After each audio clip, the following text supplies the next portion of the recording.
Добрий день, дорогі друзі!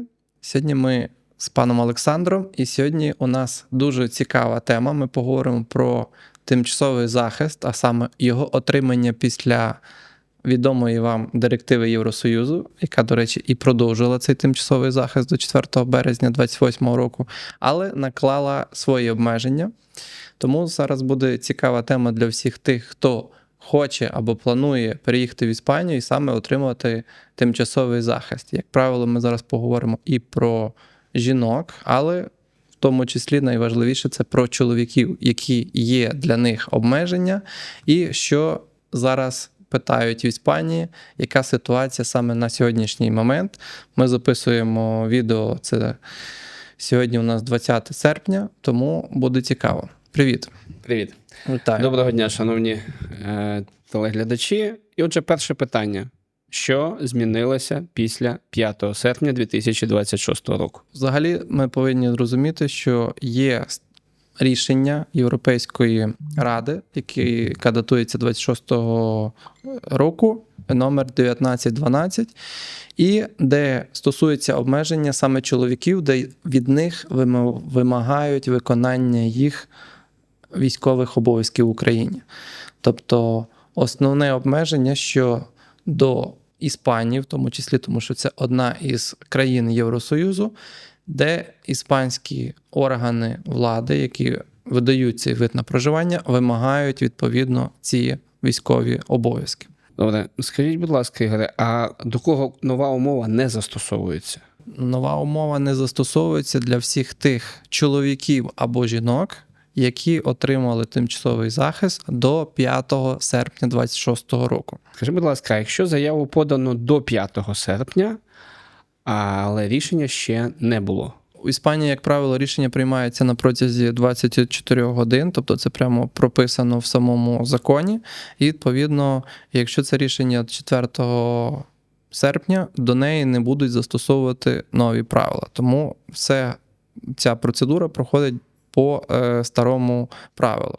У мене зворотнє питання, якщо заяву подано, наприклад, до 5 серпня, але є тимчасовий захист в іншій державі. Якщо заяву подано до 5 серпня, але є тимчасовий захист в іншій державі, то ми рекомендуємо, скажімо так, з тимчасового захисту не відмовлятися одразу. Чому? Тому що Іспанія вимагає, що якщо ти хочеш отримати тимчасовий захист в Іспанії, ти маєш відмовитися від тимчасового захисту в іншій країні Європейського Союзу.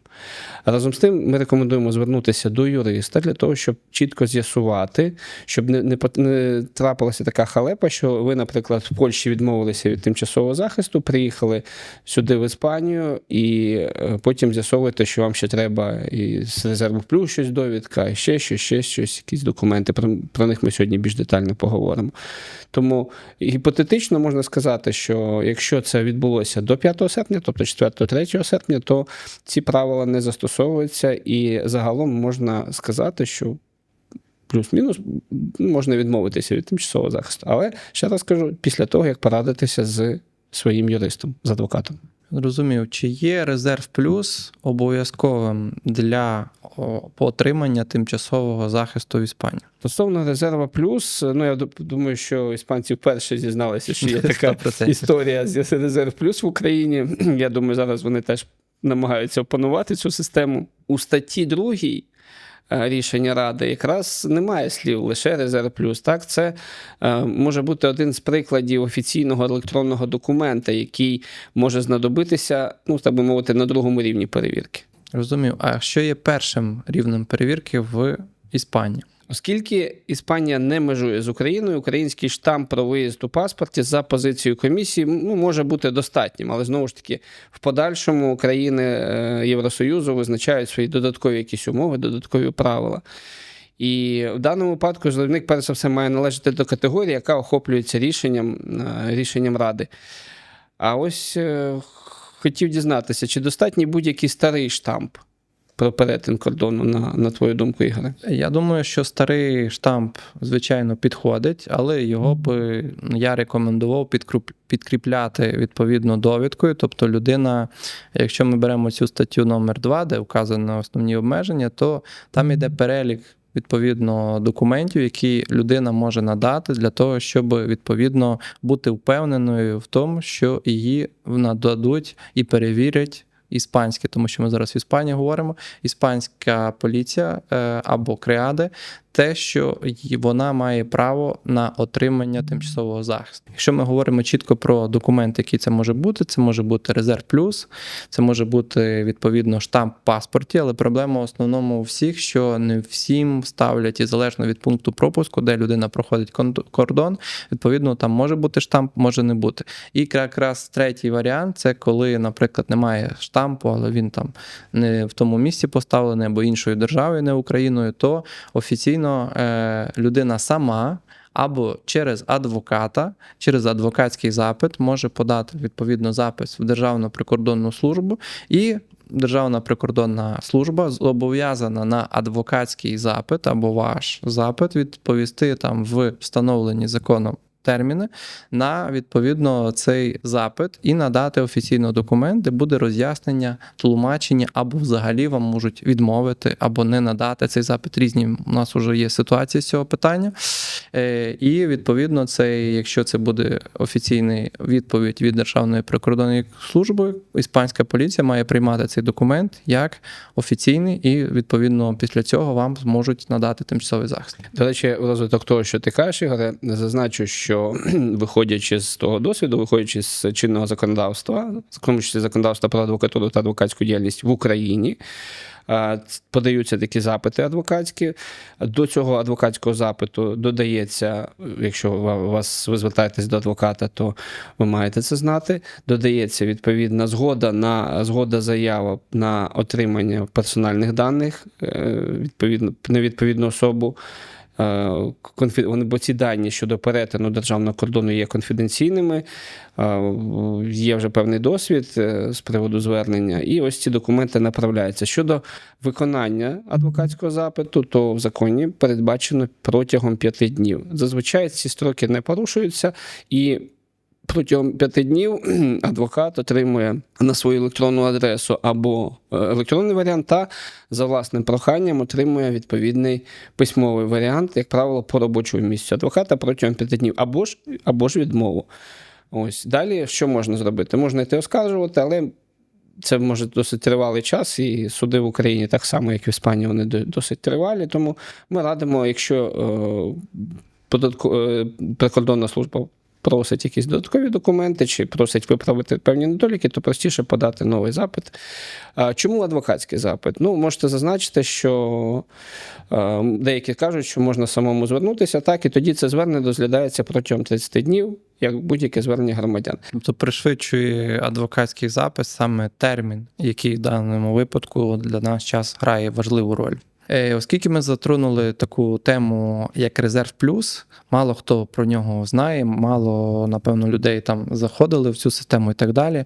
Які, відповідно, дані мають бути в цьому документі для того, щоб поліція змогла перевірити і надати, відповідно, отримати тимчасовий захист в Іспанії? Стосовно резерву плюс, щонайменше мають бути особисті дані, чітка інформація про звільнення від обов'язків на строк чинності та строк чинності такого звільнення. Якщо він обмежений, і неповна інформація може бути визнана недостатньою. Чи можна подавати якийсь інший документ, на вашу думку? Я думаю, що так. Комісія допускає також інші паперові або електронні документи, якщо вони чітко доводять, що людина в'їхала на територію Євросоюзу або на територію Іспанії законно. І, відповідно, також ми рекомендуємо мати при собі паспорт закордонний, інші там ідентифікаційні документи, маршрут, квитки і правове пояснення цього всього. А чи обов'язково взагалі мати статус виключений з військового обліку? Ні, це не обов'язково. Тобто Європейський Союз, він прямо встановлює, що відповідно може бути встановлено, що існував конкретний обов'язок, чи був він виконаний, чи особа була звільнена, або обов'язку не було. Єдиного універсального для всіх тут немає. Тут немає чітко прописано. Тому тут ми і будемо виходити з того, що, відповідно, практика кожного поліцейського участка буде базуватися на внутрішніх критеріях. Тому що всі розуміють, що це є рішення Євросоюзу. Наприклад, ми наведемо приклад, що дане рішення не дозволяє і дотепер зараховувати період ВНЖ для отримання ПМЖ, хоча Іспанія прийняла додаткову інструкцію, де прямо визначила своїм національним законодавством, що весь термін, який людина перебуває на тимчасовому захисту, ми можемо додавати на ПМЖ. Хоча рішення ЄС в цьому плані заперечує. До речі, стосовно цього рішення ЄС, я скажу так, воно є доволі контроверсійним, і я, наприклад, не виключаю, що воно в подальшому може бути оскаржено до Загального суду Європейського Союзу. Можливо. Так, я думаю, що так, тому що тут є чітке порушення прав людини, тут є, відповідно, якась прив'язка до конкретного документу і так далі. І, відповідно, людина, коли переїжджає в ту чи іншу країну, без отримання виду на проживання, у неї не будуть доступ до інших, відповідно, прав. Це право на освіту, право на медицину, право на роботу і право на проживання. Тобто, в зв'язку з тим, що у людини просто може не бути деяких документів, так, ми можемо говорити про те, що вона може бути позбавлена фундаментальних прав, як сказав Абсолютно, Ігор. і бути незахищеним в цій країні, тобто не мати цих базових, відповідно. До речі, це правило тільки для чоловіків? Ні, там, якщо уважно ви відкриєте цю директиву, я думаю, зараз дуже багато є інформаційних джерел, де ви можете знайти, почитати, що саме там перше джерело, що саме там написано. І там проблема, яка склалася не тільки в Іспанії, а в інших країн, що там не вказано гендерна, відповідно, тобто Там написано персонас, якщо ми персонас, тобто персонас. А що це саме там чоловіки чи жінки не вказано, тому в деяких, відповідно, в Іспанії поліцейських відділках, зокрема це Мадрид і Аліканте, вони запитували, відповідно, також і у жінок виконання, тобто один із цих трьох документів, які ми перелічували раніше, але ви маєте розуміти, що це не загальна практика, і тут, як правило, в більшості відділків на сьогодні, що ми можемо чітко сказати, що не питаються цього документу. Тому сьогодні на 20 серпня 2026 року практика загальна, що жінкам немає ніяких проблем, зокрема в тих відділках, в яких ми працюємо, отримати цей тимчасовий захист. Давайте трошки поговоримо про чинний статус, повернення і з інших країн ЄС. Так, от, наприклад, чи можуть пізніше вимагати новий доказ, якщо людина стала військовозобов'язаною? Ну, це цікаве питання. Зокрема, я думаю, що на даний момент, тобто, якщо їй видали тимчасовий захист, я не думаю, що потім, коли вона буде продовжувати свою там картку і так далі, у неї будуть це вимагати. Але, зокрема, те, що ми спостерігаємо і досить несподівано це були накладені ці обмеження і так далі. Тому для всіх, хто вже отримав тимчасовий захист, якщо у вас пройшов 1 рік з моменту отримання, я вам рекомендую зробити модифікацію і перейти, змінити ваш статус в Іспанії тимчасового захисту, щоб не бути залежним. Тому що продовження тимчасового захисту, видача тимчасового захисту, воно регулюється якраз європейською директивою. І щоб не було в майбутньому якихось там ризиків, що буде щось змінено, обмеження накладено і так далі, я рекомендую вам зробити модифікацію, перейти на інший статус, який на сьогодні є можливість отримати на 4 роки. Я тут трішки піділю масло в вогонь і скажу, що можливо буде така ситуація, коли буде прийнято відповідне рішення Євросоюзу і скажуть, що тепер, щоб перейти з тимчасового захисту на інший від національної резиденції, ви маєте також продемонструвати, що ви там є в резерві плюс, чи ви перетнули і так далі. Довідка про несудимість, наприклад, можна почнуть запитувати. Або ще інша проблема, яку я, можливо, бачу. Відповідно, ви всі маєте розуміти, що до модифікації цього тимчасового захисту є інструкція, тобто закон не мінявся. І, відповідно, в наступному році, 27-му році, будуть вибори.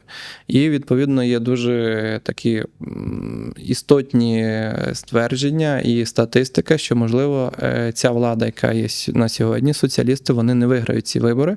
І пост візьмуть ті сили, які налаштовані не дуже проти, тобто за міграцію і так далі. Тому це ще одна з причин, які ми рекомендуємо зараз уже замислитись, задуматись над вашим активним статусом вид на проживання в Іспанії, і вже побудувати, звернутися на консультацію, побудувати стратегію переходу на з тимчасового захисту на інший вид на проживання. Як ти думаєш, чи можна перенести тимчасовий захист до іншої країни ЄС?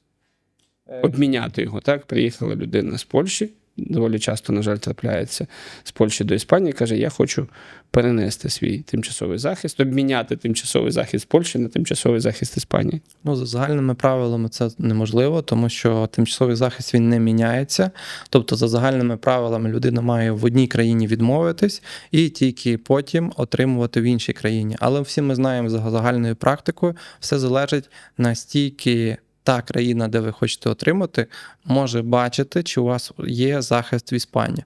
У нас на практиці по Іспанії дуже багато було клієнтів, які приїжджали з інших країн, це і Польща, і Чехія, і так далі.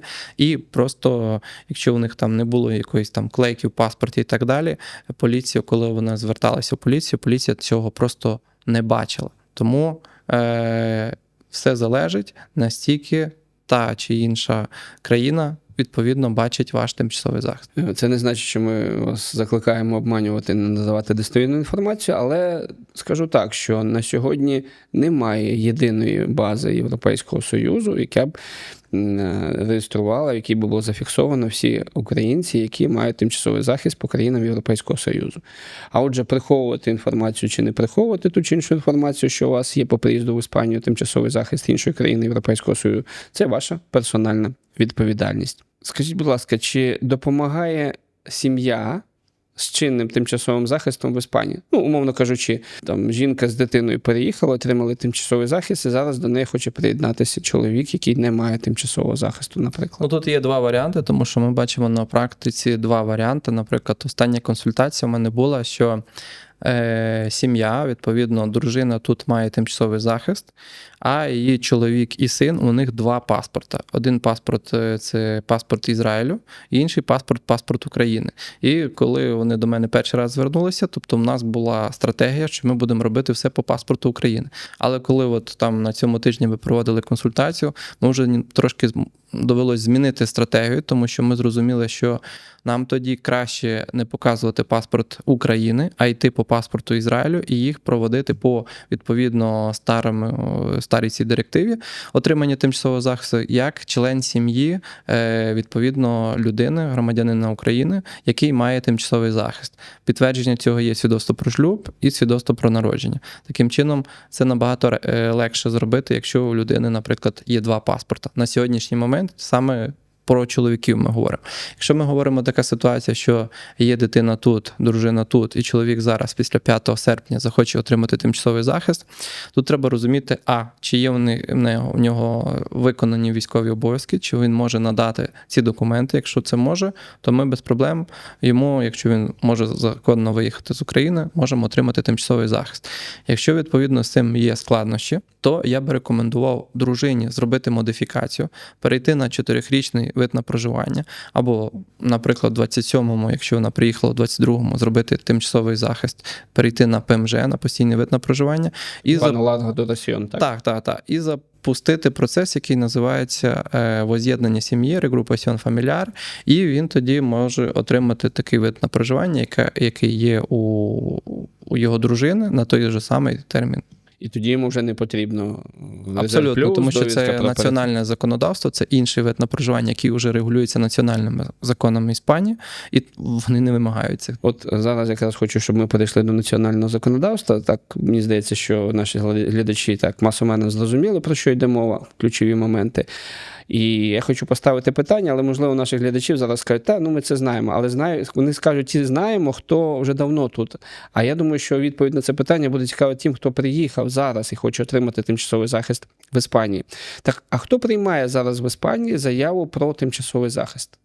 Тобто тут ми повинні зрозуміти, що заяву про тимчасовий захист відноситься до групи міжнародний захист, відповідно також сюди входить субсидіарний захист і також біженство. Ці всі три групи, які були, додали іще тимчасовий захист. Але з єдиною поправкою, що рішення про визначення тобто рішення органу, який має винести, він має винести на протязі 24 годин. Тому це такий експрес оформлення тимчасового захисту, який, відповідно, компетенція є в органах поліції, куди приймається, які підпорядковуються в офіційна ОАР, тобто офіційна де рефугіадо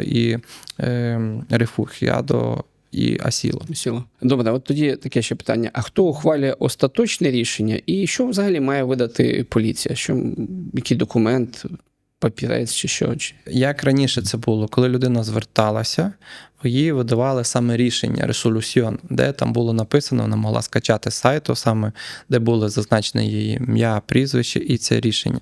Зараз на практиці, як правило, ці рішення не видаються документ, який називається НІЕ, де вказані дані людини, тобто ім'я та прізвище, адреса проживання, дата народження, фотографія. І, як правило, там прописано, що це заява на отримання тимчасового захисту, і цей документ, він діє тільки на території Іспанії, і він дійсний тільки 1 рік.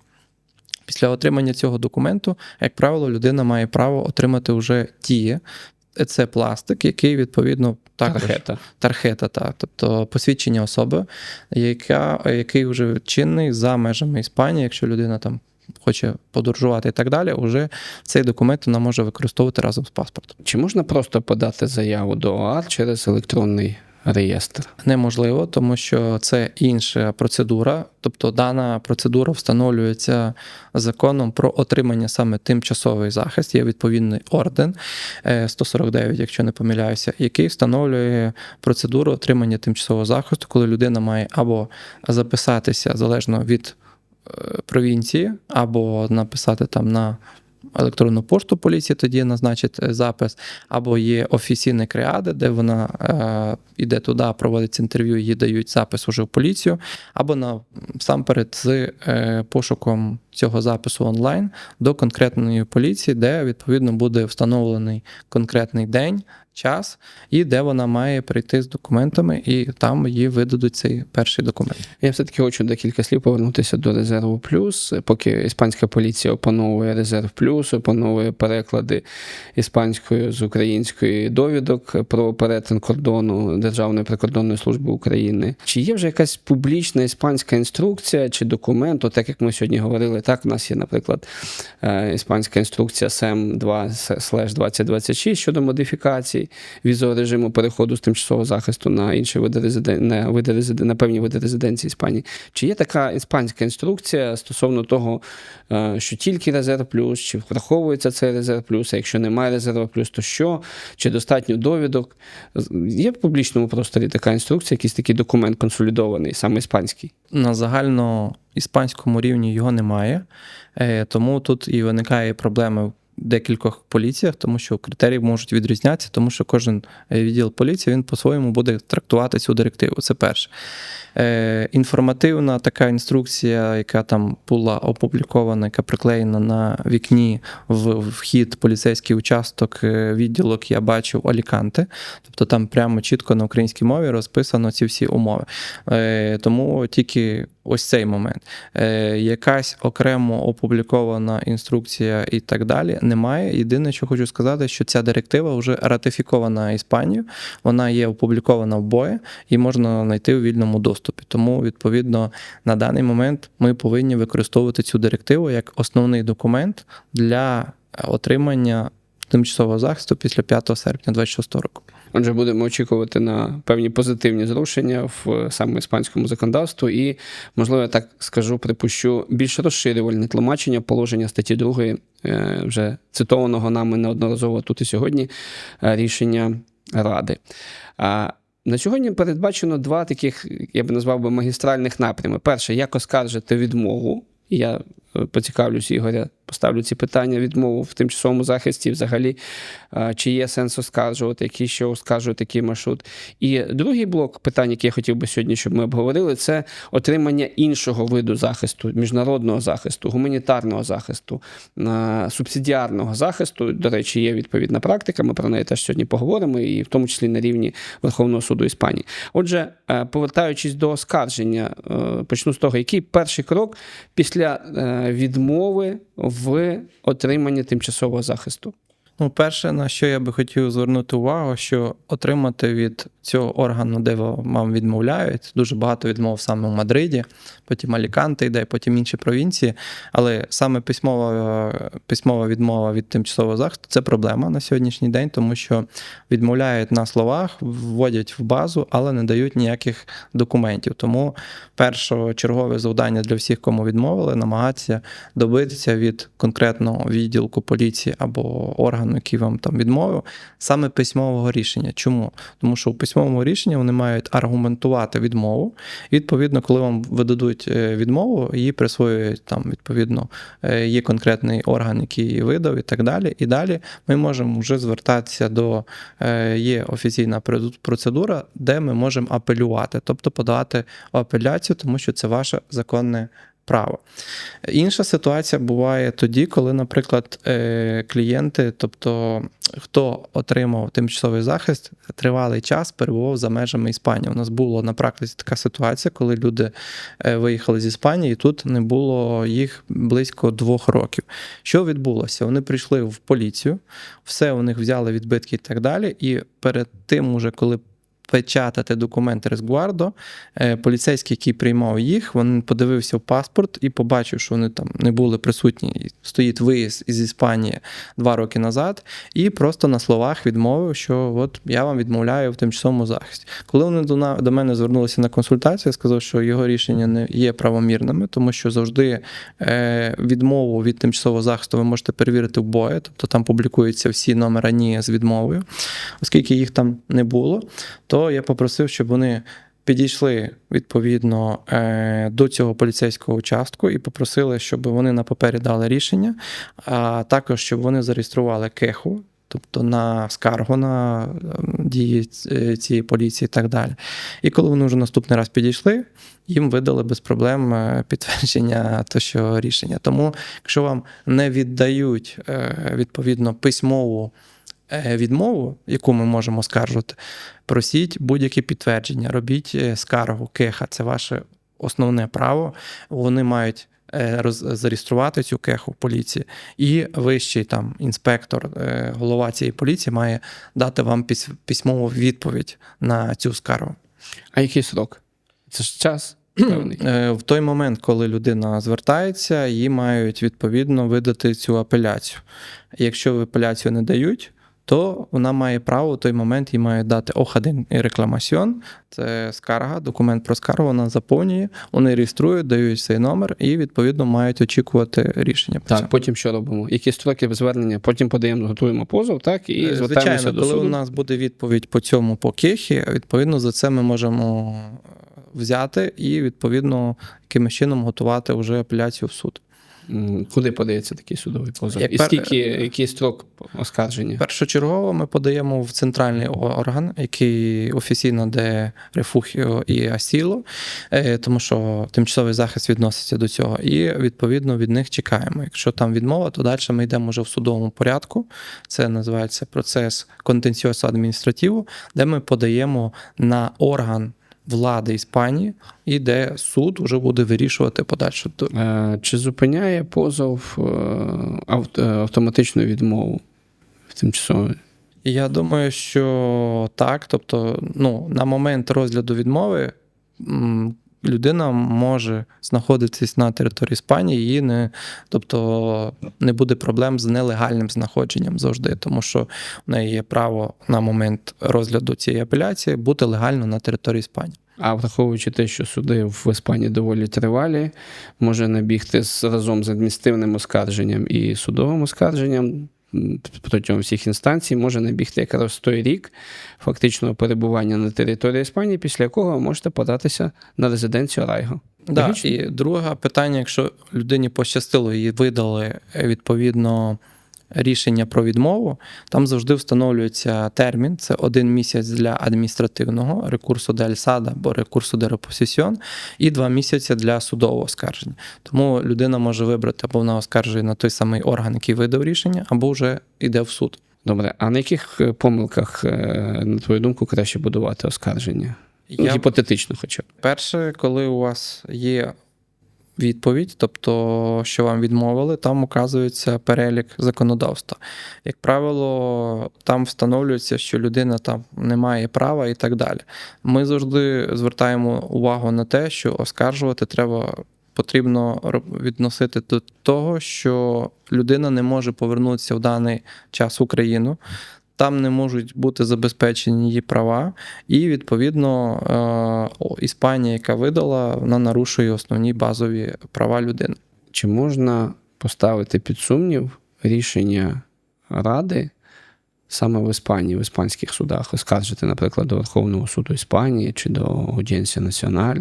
Тут треба розуміти, що можна, але треба пройти певний шлях. Ні, я маю на увазі саме рішення Ради, яким введений цей пункт Європейського Союзу, мається на увазі. Чи можна його оскаржити? Я думаю, що в Іспанії ні, але можна звернутися в Європейський суд з прав людини і там вже оскаржувати відповідно це рішення. Абсолютно логічно. Тут можна оскаржувати саме застосування до цієї особи, звертатися до Європейського суду з прав людини у зв'язку з порушенням, наприклад, статті 8 приватність, а також звернутися до суду, загального суду, як я вже казав, ЄС, і спробувати оскаржити у зв'язку з порушенням меж компетенції того чи іншого органу, пропорційність, рівність, фундаментальні права. Тобто тут вже є, як то кажуть, де юристам розвернутися, але поки що, наскільки я знаю, в публічному просторі інформації немає про таку скаргу на таке рішення. Добре, давайте перейдемо, друзі, до міжнародного, субсидіарного і гуманітарного захисту. Ми вже так трішки підказали вам стосовно лазівок, чому, можливо, як то кажуть, далекоглядно і неефективно оскаржувати вам відмову, але абсолютно правильно Ігор сказав, я з ним повністю погоджуюсь, що сам процес оскарження, адміністративний плюс судові процедури, воно дає можливість вам тут перебувати і тихенько чекаємо, судимося, радимося з вашими юристами, адвокатами і чекаємо 1 рік, а потім вже подаємося на райго. Але якщо хочеться одразу, чи можна тут задіяти міжнародно-правові механізми? Ну, наприклад, чи можна після відмови в тимчасовому захисті просити міжнародний захист? Так, у мене є дуже багато таких прикладів, коли, наприклад, людина, коли отримувала тимчасовий захист, в неї виникли якісь відповідно обставини в Україні, і ми паралельно запрошували біженство, тобто подавали на асіло.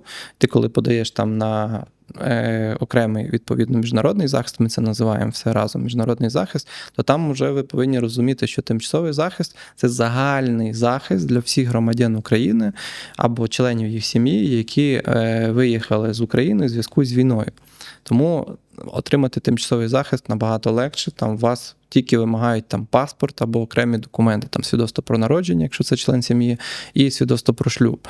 Якщо ми говоримо саме про біженство, субсидіарний захист або міжнародний захист, тут уже трошечки складніша система, тому що тут ви подаєте індивідуальну заяву, яка вже має мати в собі підкріплені всі докази, які визначаються Конвенцією 1951 року, де прописано отримання біженства, тобто реальні у людини переслідування і так далі, по різним мотивам ми це все розуміємо, або, відповідно, міжнародний захист, коли людина не може повернутися в Україну, тому що її життю будуть загрожувати, є реальна загроза її життю, там, тортури, переслідування і так далі.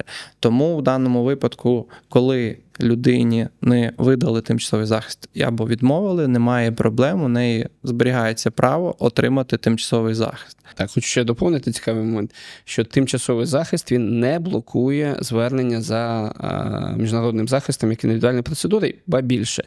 Під час тимчасового захисту є приклади, якщо вже особа має тимчасовий захист, але намагаються її переслідувати, екстрадіювати і так далі, вона може звернутися паралельно за міжнародним захистом, те, що ми називаємо податися на асіл, тіло, тобто отримувати статус біженця, і зберігаючи при цьому тимчасовий захист.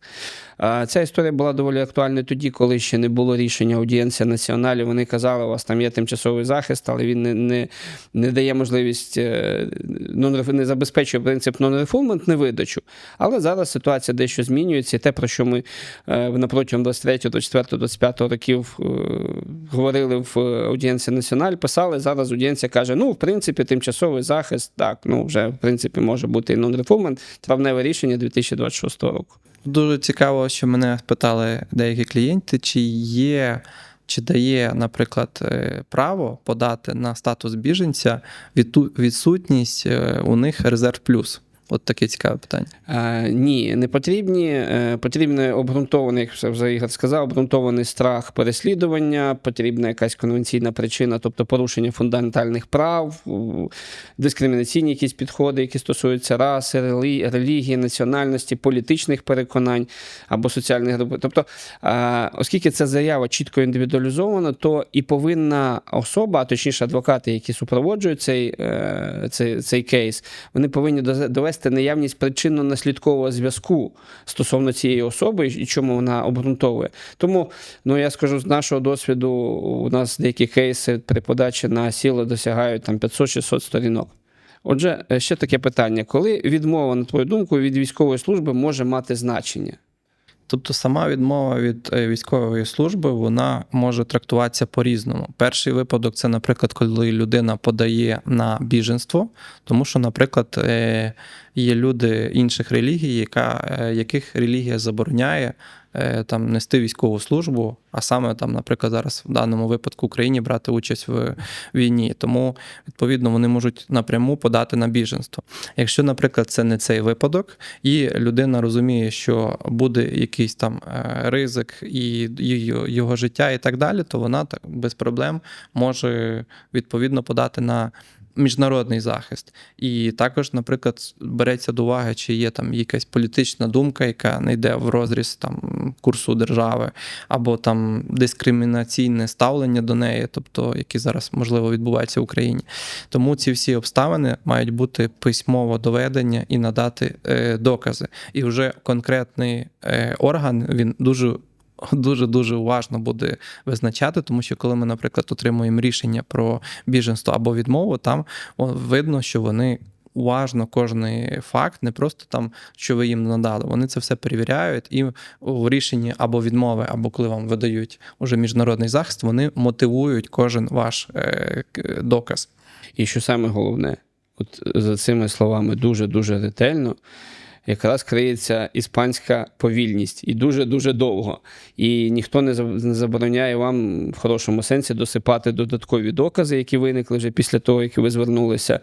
Тим самим, можливо, не штучно, але обґрунтовано збільшити час розгляду, тому що у шановних іспанських поліцейських з'явилися нові докази. Звісно, їм треба і місяць, другий, третій, а то півроку подумати над цим і ухвалити якесь остаточне рішення з цього приводу. Так, дуже у нас багато питань було, що саме субсидіарний захист, тому що міжнародний захист біженства такий більш популярний, а саме субсидіарний захист – це не так багато кейсів пов'язано. Стосовно субсидіарного захисту, я хочу зазначити таке, що це захист від реального ризику, смертної кари, катування, нелюдського поводження або, ключове тут, серйозної індивідуальної загрози цивільному через, як зазначають, невибіркове насильство у збройних конфліктах. Тобто, що особа відноситься до тієї групи, до якої невибірково, скажімо так, знаходиться в зоні найбільшого ризику. До речі, чи достатньо взагалі загального факту війни, загальновідомого факту, відомого в Україні, що в Україну відбулося вторгнення країни-терориста Росії, цього факту достатньо, щоб отримати, наприклад, захист, міжнародний захист? Я думаю, що не завжди, тому що ви повинні розуміти, що сам факт, що в країні війна, Він може бути недостатньо, тому що орган, який буде розглядати вашу заявку, він буде дуже уважно оцінювати регіон, куди ви там намагаєтесь повернутися в Україну, ваш стан здоров'я, інвалідність, якщо у вас є. Також, відповідно, існує чи ні велика ймовірність там, атак, повітряної тривоги і так далі. Це вся сукупність цих факторів буде впливати відповідно на остаточне рішення по вашій справі. І це не просто, коли людина звертається, ой, мені не видали тимчасовий захист, запрошу я міжнародний захист. Це конкретна і велика сумлінна робота, яка вимагає достатнього вивчення матеріалів справи і саме розкриття цих всіх деталей, щоб на них потім звернули увагу цей орган, і ви отримали відповідно міжнародний захист, субсидіарний захист чи відповідно біженство в залежності від ваших умов. Добре, ми сьогодні використовували цей термін non-refoulement. Ось він доволі часто використовується в міжнародних документах. До нього звикли країни Європейського Союзу. Ви його можете побачити в законодавстві Іспанії, в практиці судовій, в тому числі Аудієнсія Національ доволі часто. Особливо актуально зараз, коли Україна відповідно підписала між Україною і Іспанією про повернення. Реадмісію, так. Реадмісіон. Тобто далі ми, якщо говоримо про цей термін non-refoulement, то він забороняє повернення туди, де існує реальний ризик переслідування, катування або нелюдського ставлення, поводження з людиною. Але він сам по собі не є автоматичною картою на проживання. Добре, а ось чи існує якийсь гуманітарний дозвіл? Тому що з самого початку ми сказали, що будемо говорити про міжнародний захист, там, інші види захисту. От гуманітарний дозвіл, це що це таке? Гуманітарний дозвіл, він є, це такий інший вид ВНЖ в Іспанії. Гуманітарний дозвіл, він не входить в склад, це, що ми перераховували, міжнародний захист, субсидіарний захист, тимчасовий або біженство. Це є окремий вид на проживання, який відповідно в Іспанії називається Permiso de Residencia por Motivos Humanitarios. І він відповідно видається тим групам людей, які, наприклад, приїжджають в Іспанію і мають реальну хворобу невиліковану, і їм потрібен якийсь певний період тут побути, тобто на лікування і так далі. І він видається як і тому хворому, так і членам його сім'ї, хто тут знаходиться. В моїй практиці таких випадків було десь 1-2, тобто воно дійсно працює. Але не таке поширене, як звісно. Але це десь мінімально 0,001% від всього цього, ну, тобто об'єму, який є в Іспанії. Добре, а чи треба перевіряти якісь інші міграційні підстави? Звичайно, тому що якщо людина приїхала в Іспанію, у неї не є тільки там, Іспанія не видає тільки тимчасовий захист. В Іспанії існує, якщо брати теорію, більше 50 видів на проживання, які людина може отримати будь-який з них, якщо вона надасть відповідно ці документи, які передбачені в законодавстві Іспанії. Видів на проживання є дуже багато, це може бути і цифровий кочівник, це може бути висококваліфікований працівник, це може бути, відповідно, якщо є шлюб з громадянином Євросоюзу, або цивільний шлюб з громадянином Євросоюзу чи громадянином Іспанії і так далі. Це може бути воз'єднання сім'ї, тобто дуже багато, наприклад, коли є там, наприклад, сім'я, або робочий контракт, або це студент, тому треба окремо розбирати вашу ситуацію, можливо, є інші перспективні для вас види на проживання, а не тільки тимчасовий захист. От зараз хотілося перейти декілька слів стосовно нових правил оскарження міжнародного захисту. Може, вони настільки нові, але не дуже вони відомі, як показує практика. Якщо, наприклад, вам відмовили, так, тривається доволі така громістка процедура, подаєте документи в поліцію, поліція щось читає, потім, зрештою, через рік-півтора, а то й 2, виносить рішення про відмову в наданні цього асилу, так? Асилу. Біженства, да. Mm-hmm. Які далі кроки, що треба? Ну, зрозуміло, перші кроки – це до юриста, але що треба розуміти? Тут слід розуміти, що після 12 червня 2026 року ситуація в Іспанії помінялася. Тобто раніше ви могли, наприклад, подавати на міжнародний захист або біженство.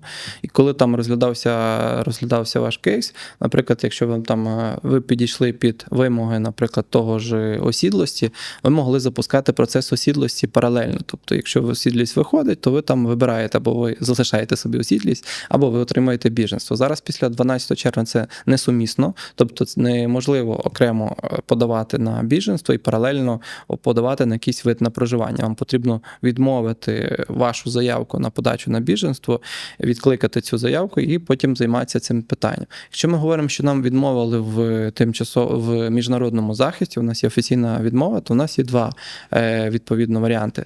Ми також можемо її оскаржувати, це наше законне право. Або другий варіант, нам нічого не мішає, відповідно, подаватися на інші види на проживання, наприклад, вид на проживання по осідлості. Їх є навіть 5, і ви можете, у вас є змога їх вибрати. Тому, відповідно, в даному випадку є ось така ситуація. А які строки оскарження? Строки оскарження і до якого суду йти? У разі, якщо відмовили осіл. До Вищого суду, тобто там прямо буде прописано в рішенні, до який суд це розглядає. Як правило, так само там є 30 або 2 місяці, 30 днів, як правило, є термін для оскарження. Але все одно треба поспішати, на мій погляд, тому що треба юристу ознайомитися, отримати матеріали, підготувати позов, подати його і так далі. А взагалі, от коли вважається така заява поданою на біженство? Чому це важливо? Я зараз хочу звернути увагу глядачів на це, тому що доволі часто, і нещодавно у нас був кейс, коли заява на асіл була подана ще у 2022 році, а просто ті юристи, які, можливо, доволі популярні в тіктоках, яких ви знаєте, до яких звернулися, вони просто не знайшли цю заяву, не підтвердили, і фатальна помилка призвела до чого? Людину просто передали, екстрадіювали до України. Хоча вже потім, коли вже людина опинилася в Україні, а ми знаємо, що сама подача на біженство вже зупиняє видачу, отут важливий момент, не зупиняє екстрадицію, процедуру екстрадиції як такої, а зупиняє саме факт видачі. І моїм клієнтам я завжди кажу, що у вас оцей аркуш був з вами, що ви подали на тимчасовий захист, тому що, як правило, наші клієнти, вони завжди перебувають 90% на свободі. Ось, тому з якого моменту має вважатися це поданим? Цей документ. Так, тобто, якщо ми розглядаємо сам процес подачі на міжнародний захист або на біженство і так далі, тобто у нас етап, коли людині дають білий аркуш, де буде підтверджено те, що її заява подана.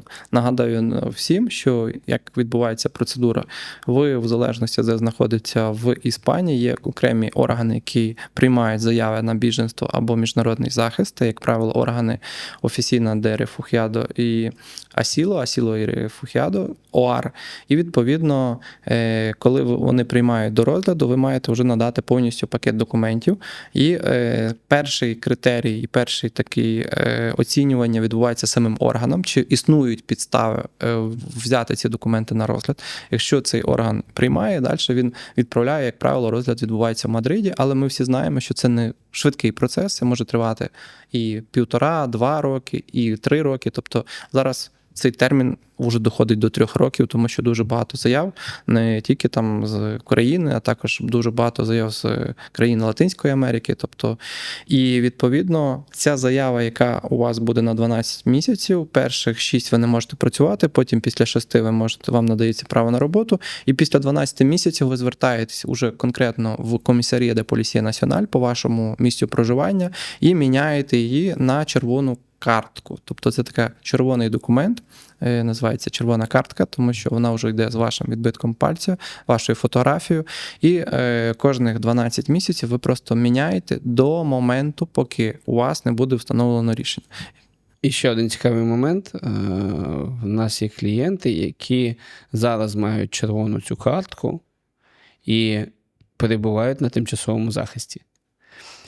На сьогодні це, оскільки тимчасовий захист вони отримали раніше, звісно, тому в них не відбирають цей тимчасовий захист. Тому законодавство не забороняє мати паралельно 2 цих захисти. У нас є декілька клієнтів, які без проблем вони оформили спочатку тимчасовий захист, і паралельно у зв'язку з деякими обставинами їхнього життя вони паралельно оформили бо їх екстрадіювати хочуть. Так? І тут дуже важливий момент по нашим клієнтам, коли він звертається, клієнт каже, що там Україна оголошує екстрадицію екстрадицію, а треба подаватися, і 6 місяців ти не можеш працювати і так далі. Але замість того він може 6 місяців працювати, бо тимчасовий захист йому надав таку можливість в Іспанії. Тому тут, ну, скажімо так, це не так боляче ці 6 місяців не працювати, тому що в Іспанії все ж таки треба працювати. Щодо екстрадиції, також остання консультація, яка у нас була, це коли людину екстрадували, і із-за некомпетенції адвоката, який вів цю справу, людина опинилася в Україні. Хоча можна було спасти, можна було подати на міжнародний захист. Тому, дорогі друзі, в кого є, наприклад, знайомі, друзі і так далі, якому потрібен професійний захист в екстрадиції, звертайтеся до нас, наші спеціалісти, сам от Олександр дуже довго займається цією справою, і ми зможемо надати захист не тільки з країни Іспанії. Тут треба розуміти, що треба працювати паралельно. Також ми можемо працювати з Україною, тобто в нас є великий практичний досвід і так далі. Тому, дорогі друзі, не гайте часу. Якщо у вас є сумніви або є, відповідно, у вас застереження щодо цього, звертайтеся за консультацією. Так, щоб не було потім неприємно, як ми намагалися зловити нашого клієнта в хорошому сенсі. Дзвонимо в Польщу, знаходжу адвокатку в Польщі, вона каже, а він же поїхав в Україні. Так, тому, бо вже по слідам йшли. Так. І тут добре, а от що говорить з цього приводу судова практика? Якісь є висновки іспанських, там Трибунал де Супремо чи Аудієнсія Національ?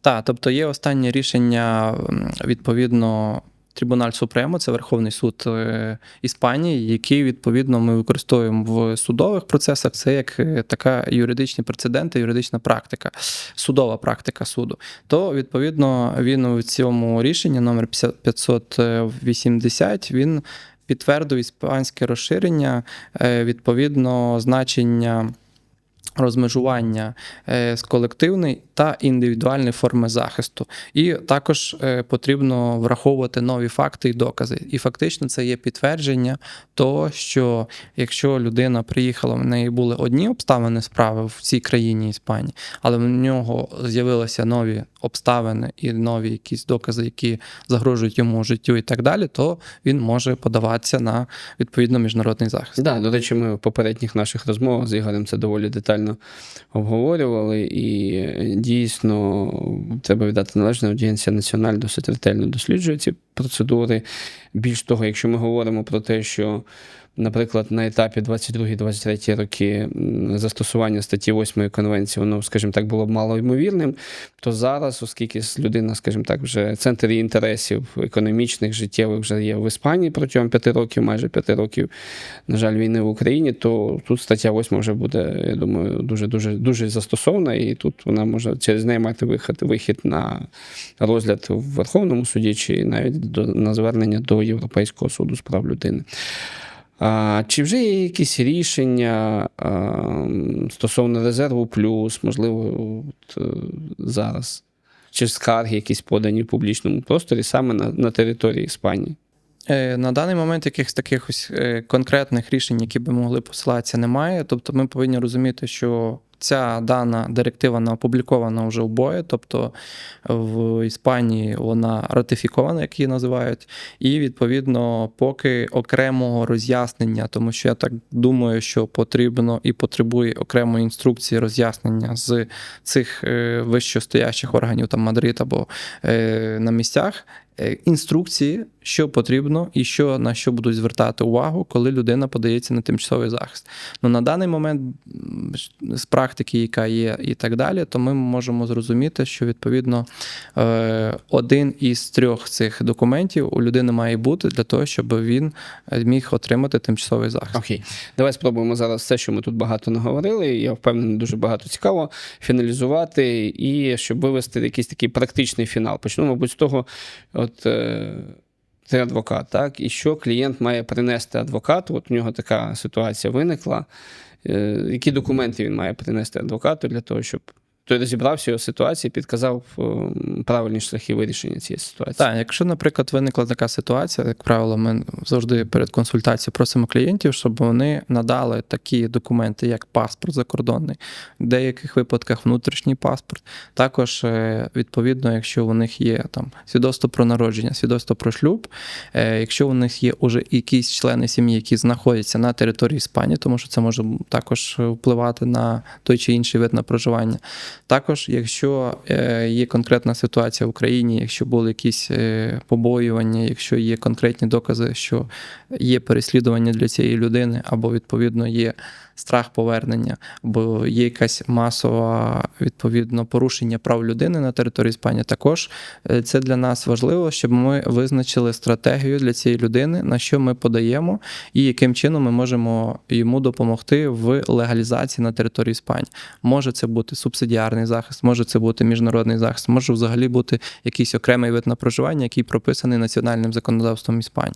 І коли людина приходить і розказує повністю все, ми в будь-якому випадку з цієї всієї інформації можемо скласти стратегію і дати напрямок руху, куди ми рухаємося, що ми можемо практично оформити йому на території Іспанії. Окей. Як ти думаєш, яких помилок не слід допускати? Можливо, якийсь топ помилок характерних? Чи... Я думаю, що зараз дуже багато інформаційного хайпу з цієї всієї ситуації, дуже багато різних людей, які намагаються якимось чином дати інструкції щодо цього. Яким здається, що вони вже в всьому розібралися і починають, скажімо тому так, пояснювати всім іншим. Тут дуже багато консультантів появилося на просторах інтернету і так далі, тому перевіряйте, друзі, що це за людина, чи є в них компанія, чому, тому що більшість складних випадків, коли до нас звертаються, це люди, коли вони звернулися вже до когось, вже їм спортили там якусь цю історію, яку можна було просто пройти там рівно, а зараз у нас ускладнилася ситуація, тому що є різні випадки. Тому 100%. Зараз доволі часто такі випадки, коли у нас всі в смартфоні мають і TikTok і так далі, з'являється один товариш, який каже, я сам собі отут наклацав, в мене все вийшло, ось пишіть мені в WhatsApp, я вам також наклацаю, у вас теж може все вийти. Ну, це неправильний підхід, тому що вся ситуація, її треба оцінювати індивідуально. У когось може це вийти, бо він не розказав якісь додаткові деталі, що в нього там було, або, відповідно, це був там декілька років назад, бо декілька місяців назад інколи. І людина, коли це не знає, вона думає, що ці умови і ці правила діють зараз. І коли вона звертається, вони отримують сюрприз і вже починає там різні шляхи, що робити. А де оскаржити, а як на іншу резиденцію перейти? Так. Ну, коротше кажучи, ай-яй-яй суцільний. А які, на твій погляд, правила треба запам'ятати? Ключові, можливо, правила, на які треба наголосити прямо зараз, щоб наші глядачі в подальшому чітко, скажімо так, розуміли і не потрапляли в якусь таку халепу, яка потім дуже складно і дуже тривала, і іноді навіть дуже дорого виходити. Перше правило, яке я всім рекомендую, працюйте професіоналами, тому що ви повинні, якщо, наприклад, це навіть може бути адвокат, уточніть, яка у нього спеціалізація, тому що тут в Іспанії так не працює, як в Україні, що є універсальні солдати-адвокати, які займаються всіма підряд і надають всі послуги. Кожен адвокат має свою внутрішню спеціалізацію, це перше. Друге, якщо ви там плануєте переїхати, звертайтеся за консультацією до спеціаліста, щоб дізнатися всі умови, не тільки з приводу отримання того чи іншого виду на проживання, а також з податків, які у вас є обов'язки, а не тільки права. Тому що в більшості в інтернеті продають, яка чудова Іспанія, як тут, скільки тут сонячних... море, сонечко, пляж. І скільки сонячних днів, і як ви можете тут відпочивати там з коктейлем на пляжі. Але ніхто не говорить про другу сторону медалі, це податки, це ваші обов'язки і так далі. Тому це такий другий момент. Ну і третій, ви повинні розбиратися, коли ви приїжджаєте в Іспанію, що ви знаходитеся зараз і які ваші плани через 5 років. Тому що в залежності від цього, де ви хочете бути через 5 років, це буде одна або інша стратегія. От такі 3 поради, мені здається, які можуть допомогти саме вибрати точну стратегію в Іспанії і не зробити багато помилок. Добре, і тоді останнє питання. Ось який, на твій погляд, такий підсумковий, ключовий меседж для українців, які приїхали зараз за тимчасовим захистом в Іспанії, взагалі обрали Іспанію як свою країну проживання в майбутньому? Ну, перше, це якщо люди, які вже приїхали, їм відмовили, тобто я би порекомендував тут їм не розстроюватися по цьому приводу. Тобто, можливо, звернутися за консультаціями, ми можемо перевірити, що ще можна їм допомогти, тобто які інші альтернативні шляхи є в Іспанії, це перше. Друге, ті люди, які вже там процеси екстрадиції і так далі, тут 100%, якщо у вас є ризик або цей, зверніться за консультацією, тому що ми також працюємо з превентивними методами, тобто ми можемо відправити документи до комісії по роботі файли Інтерполу і відповідно заблокувати це. Тому що дуже багато також до нас звертаються таких людей, коли вже буває пізно, або коли вже їх там стукають двері, їх затримують, і вже треба працювати вже на випередження. І третій такий момент для людей, які там планують перевести там сім'ю, отримати там контракт на роботу. Зараз дуже багато шахраїв на території Іспанії. Тому, хто буде дивитися наш випуск, ми застерігаємо, перевіряйте все, тому що дуже багато людей, хто там, наприклад, оренду шукає, їх там кидають. Дуже багато там юристів всяких, які там не дають інформацію, беруть якийсь завдаток і пропадають. Тому, дорогі друзі, перевіряйте і дивіться, чи які там є у цієї людини відповідно коментарі, які відповідно рецензії і так далі. Компетенція, чи сайт є, чи є офіс і так далі. Тому що не слід довіряти всім, тому що як приїхали хороші люди сюди, так і є інші, які просто займаються тією професією, яка не дуже... Дякую, Ігоре. Я також хочу додати, що питання пов'язані з Інтерполом, з екстрадицією, звертайтеся. Чому? Тому що вони є екстериторіальними. І немає значення, де ви знаходитесь. Ну, для вас тут, звісно, має значення. В Німеччині, у Франції, в Іспанії, в Польщі, в інших країнах ми працюємо по всій Європі і можемо вам допомогти.